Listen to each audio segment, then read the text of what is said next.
에반은 이미 조단 어머니와 이혼한 사이였어요. 근데 어느 날 보니까 이 사람들이 마이클 잭슨이랑 친해졌대요. 뭔가 안 입겁단 말이에요. 왜냐하면 마이클이 아빠도 아닌데 조단이랑 매일 같이 붙어 다니잖아요. 그리고 알아보니까 한 침대에서 같이 자기도 했대요. 참내, 에반이 볼 땐 이게 이해가 안 가는 거죠. 아까도 말씀드렸지만 마이클은 어린아이를 진짜 동년배처럼 생각했다고 해요. 그래서 일반적인 성인의 사고로는 사실 이게 이해가 잘 안 갑니다. 각종 루머는 사실 어떻게 보면은 필연적인 것이었다고 봐도 좋아요. 에반은 둘을 몰래 관찰하는데 한 번도 마이클이 아들을 성추행하는 걸 직접 본 적은 없다고 하죠. 모든 게 정황 증거 그리고 추측이었습니다. 에반은 자기 아들한테서 증언을 얻어내려고 온갖 개짓거리를 했다고도 알려져 있어요. 답정너 유도신문을 하기도 하고 약물에 취하게 만들기도 하고요. 그렇게 얻어낸 예스로 마이클이 자기 아들을 성추행했다면서 소송을 제기합니다.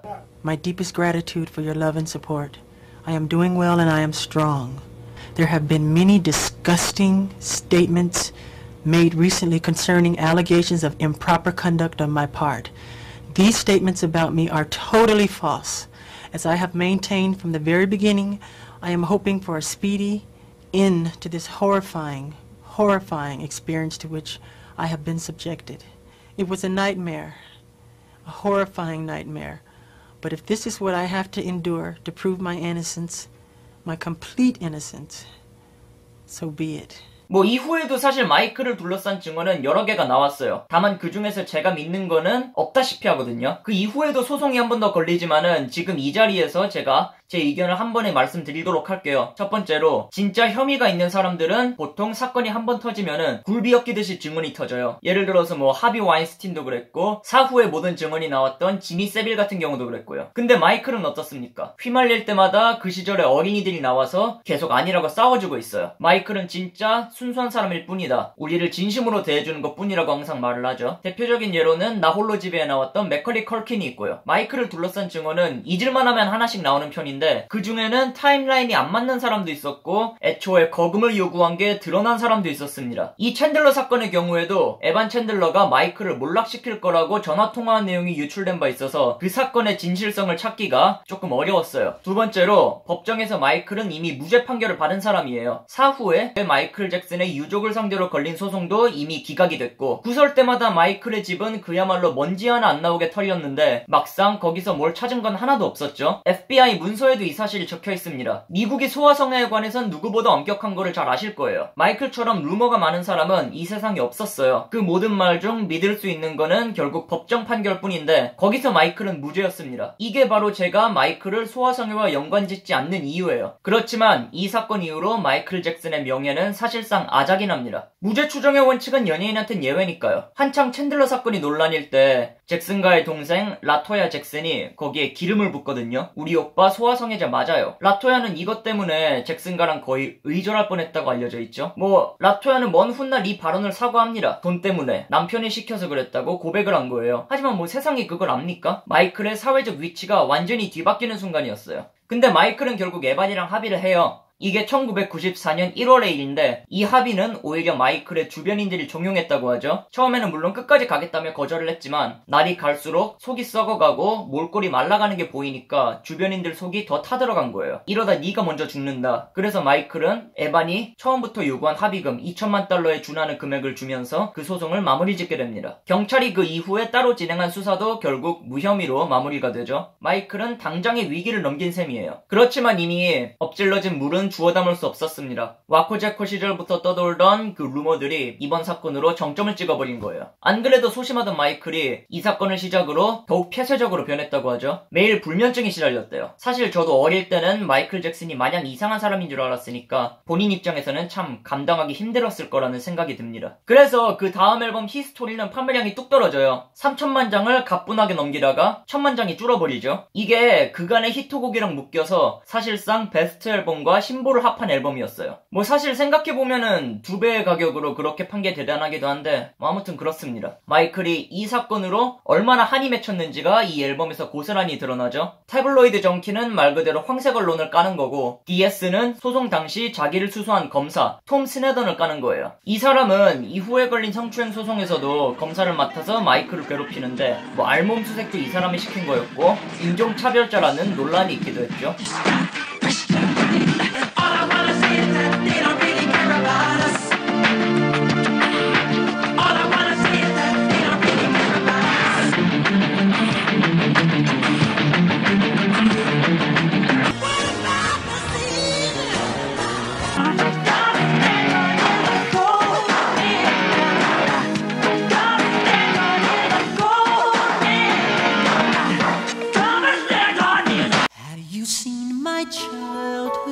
그런 수록곡들 중 대표적인 게 바로 차일드후드예요. 내 어린 시절을 본 적이 있느냐는 울분이 담긴 뭐 그런 노래였죠. 가사를 보면 상당히 직접적으로 그런 얘기를 하거든요. 아무도 날 이해하지 못하겠지만 먼저 내 성장 환경을 바라봐달라. 학대와 돈벌이 그 두 개밖에 없던 삶에서 유년기를 되찾으려는 게 그렇게 잘못이냐는 절규와도 같았습니다. 하지만 정작 논란은 다른 곳에서 일어났어요. 수록곡 They Don't Care About Us도 자기를 싫어하는 사람을 겨냥한 곡이었거든요. 근데 가사에 있는 주와 카이크가 유대인 비하 단어라서 그것 때문에 논란에 휘말리게 된 거예요. 마이클은 자기가 절대 차별주의자가 아니라면서 가사로 오해를 불러일으킨 점을 사과하지만 이런 이슈에 묻혀서 결국 마이클의 울분은 빛을 발하지를 못하죠. 그런데 히스토리 투어의 규모는 오히려 데인저러스 때보다 커집니다. 이런 구설수 속에서도 모든 콘서트를 매진시킬 수 있는 사람은 마이클 잭슨밖에 없다는 말이었어요. 공연당 평균 관객 수가 약 55,000명. 논란과 별개로 마이클의 음악을 소비하는 사람이 얼마나 많은지에 대한 방증이었죠. 이때 마이클이 유일하게 매진시키지 못한 나라가 바로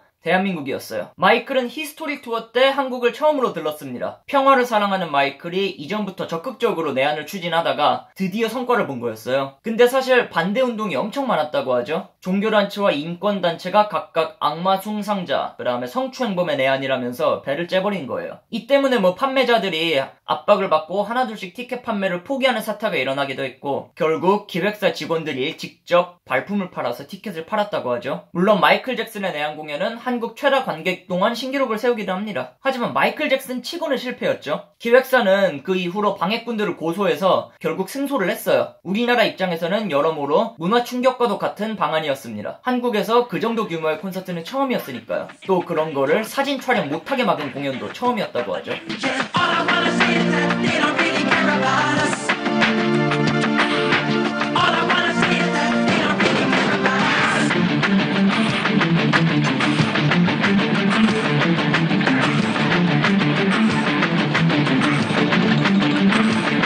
마이클은 이후로 1999년까지 매년 한국을 한 번씩 들리게 돼요. 리조트 투자, 대통령 취임식 참석, 그리고 평화기원 콘서트가 각각의 명목이었죠. 우리말을 전혀 못 알아들을 텐데도요. 아주 진지하게 취임사를 경청하고 있는 모습. How you feel right now? Fine, thank you. 아무튼 이 뜻깊은 행사가 아무쪼록 여러분의 도움으로 지금 자선기금도 많이 모아지고 있습니다.